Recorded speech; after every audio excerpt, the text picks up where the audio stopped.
네, 안녕하십니까. 동학개미 구독자 여러분들, 성북개미입니다. 오늘 후성방송 드려보도록 하겠고요. 코드번호 093370이 되겠습니다. 후성이 월요일 이제 상승 이후 금요일 날부터 상승했죠. 상승 이후 지금 현재 정배열 형태의 횡보를 할 것 같은 느낌이 좀 드는 패턴이고요.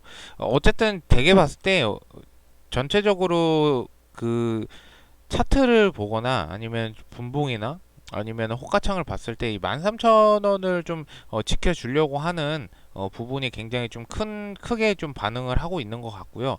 이 후성이 그동안에 많이 떨어졌던 부분도 있는데 이게 지수 하락 요인이 가장 크고 또 우리 통화 정책 관련해서 파월 의장 연준에서 이제 매년 발표하는 게 있죠. 그것도 또 불확실성이 좀 공존하면서 주가가 이렇게 하락했던 부분이 컸던 것 같습니다. 근데 이제 호성이 좀 안타까운 거는 좀 이 흐름을 타고 갈 때 같이 못 타고 가는 게 가장 좀 안타까워. 타이밍도 안 좋고 만약에 전해질 공장 중단이 없었으면 지금 2차 전지 붐이 다시 조금 오고 있어요. 에코프로도 거의 100만 원 가까이 가려고 하고 있고 이때 같이 타고 좀 가주면 굉장히 좋은데 이 부분이 좀 아쉽고 올 초까지만 해도 리튬 가격이 중국에 굉장히 상승을 많이 했는데 거의 6,500원까지 550원까지 상승을 했는데 지금 거의 2,000원대 아래로 떨어진 걸로 알고 있어요. 그래서 중국이 전기차 수요가 좀 급격히 줄었다고 해요. 이 전체적인 시장도 봐야 됩니다. 전기차 시장이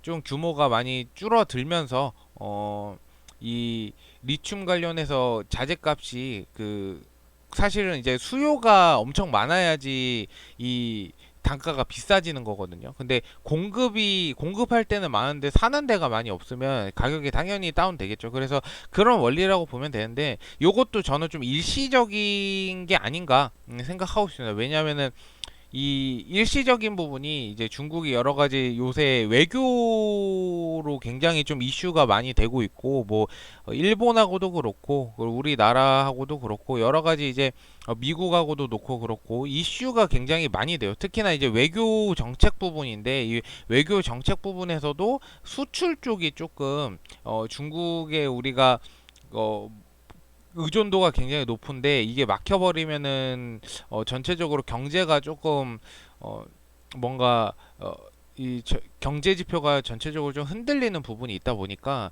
결국에는 이 중국이 어느 정도 뭔가 이 전기차 수요라든지 이런 부분이 다시 저는 일어나지 않을까 이렇게 생각하고 있습니다. 어쨌든 뭐 이렇게 생각하시면 돼요. 이 전기차 시장이란 게 우리가 2030을 봤을 때는 아직도 뭔가 이 휘발유나 아니면 디젤 이 차량들이 계속 전기차와 같이 공존하면서 가야 하지만 이 이후 뭔가 이 미래적인 걸 봤을 때는 이 휘발유하고 디젤이 당연히 없어지고 당연히 이제 전기차만 타고 다니는 그런 시대가 오지 않을까. 어쨌든 세계적인 시대는 어떻게 어쩔 수 없이 중국도 따라가야 돼요. 그래서 그렇다고 하면 인구수가 제일 많은 이 중국 같은 경우에 전기차 수요가 또 다시 늘어난다고 하면은 후성이 전해질 리튬 관련해서도 저는 충분히 이 양극재, 음극재 들어가는 원료로 쓰는 부분이다 보니까 충분히 공급이 많아지면서 수요가 훨씬 더 많아질 것이라고 판단을 하고 있기 때문에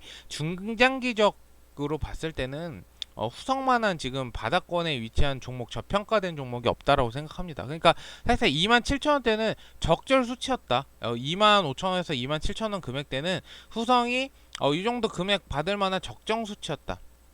라고 한다면 글로벌 악재 또는 전해질 공장 중단 악재로 어쨌든 간에 주가가 하락한 것이고 요거는 이제 저평가가 된 바닥권에 있다라고 보시면 될 것 같습니다. 결국에는 후성이 전해질 공장을 아예 없앤다는 게 아니고 잠깐 중단한 거고 다시 수요가 급격히 늘어나면 다시 가동을 할 텐데 이 가동 시점을 모르는 것 뿐이에요. 아무도 모릅니다. 요거는. 근데 그 시점이 당연히 가동할 시점이 있겠지 생각하고 이 주식을 어떻게 보면은 대응을 하는 거라고 생각하시면 돼요. 관심을 가지고. 저는 충분히 메리트가 있는 종목이라고 생각을 하기 때문에 말씀을 드렸고요.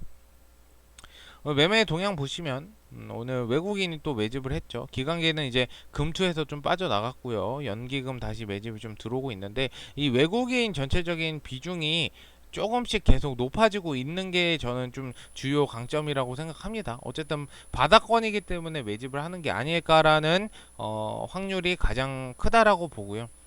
어, 지금 금액대 나쁘지 않아요. 13,000원 아래에는 신규 접근도 저는 전혀 나쁜 부분이 아니라고 생각을 하고 있기 때문에 13,000원 아래는 솔직히 메리트가 굉장히 있는 금액대다 이렇게 생각하고요. 지금 여기서 행보를 조금 더 13,000원 터치해주면서 하게 되면 쇼커버링 나와줄 수도 있을 가능성 충분히 저는 있다라고 생각하기 때문에 조금 관심을 가지고 봐주시면 좋을 것 같고 그리고 16,000원, 17,000원에 물리신 분들 같은 경우에는 좀 평단가 낮추고 비중 늘려도 저는 전혀 뭐 위험성이 없다라고 생각을 하는 금액대이기 때문에요. 충분히 물량 모아 가시면 좋은 결과 분명히 있을 것이다 이렇게 생각을 하고 있습니다. 그래서 후성은 제가 계속 방송 드리니까요. 궁금하신 점 있으시면 댓글 남겨주시고 댓글 한번 볼게요. 감사드리고 카페 가입 감사드립니다. 우리 지금 소통을 지금 하려고 카페에 벌써 저번 주에 개설했는데 거의 150분 가까이 좀 또 가입을 해주셨어요. 그래서 너무 감사드리고 유료가 아니기 때문에 여기 와 카톡 소통방 지우고 요거를 만들었다고 봐주시면 좋을 것 같습니다. 13,000원대 아래는 괜찮다라고 봐요, 홍구님. 요거는 이제 홍구님께 판단을 해야겠지만요. 어쨌든 후성 계속 방송 드릴 테니까요. 궁금하신 점 있으시면 유튜브 댓글에 질문 남겨주시고 오늘 방송 들어주셔서 감사드리고 좀 도움이 되셨다면 좋아요와 구독 부탁드리겠습니다. 감사합니다.